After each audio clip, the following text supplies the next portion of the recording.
قرآن بیان کر رہا ہے کہ 4 شرطیں ہیں نجات کی، اور آپ کے دل میں یہ بات بٹھا دی گئی ہے کہ صرف کلمہ گو ہونا نجات کے لیے کافی ہے، صرف ایمان سے نجات ہو جائے گی۔ یہ بات جو ہے ذہن میں رکھیے، ایک نجات وہ ہے جو ہزار برس تک جہنم میں کوئلہ بننے کے بعد نجات ہو، میں اس نجات کی بات نہیں کر رہا۔ وہ نجات تو ملے گی آپ کو یقیناً۔ جس شخص کے دل میں رائی کے دانے کے برابر بھی ایمان ہوگا، وہ اپنے اعمال کی، اپنے کرتوتوں کی سزا بھگت کر بالآخر جنت کے اندر داخل کیا جائے گا، جہنم سے نکالا جائے گا، اور نکالا جائے گا تو اس وقت حال کیا ہوگا؟ جیسے جلا ہوا کوئلہ، اس کے سوا کچھ نہیں۔ حدیث میں اس کی شرح آئی ہے۔ لیکن یہ نجات نہیں، نجات وہ کہ جو اللہ تعالیٰ میدان حشر ہی میں ہماری مغفرت کا اعلان فرمائے، اللہ تعالیٰ اول وہلے میں ہمیں جنت میں داخل فرمائے، اس نجات کی بات کر رہا ہوں۔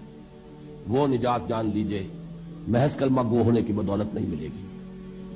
اس نجات کے لیے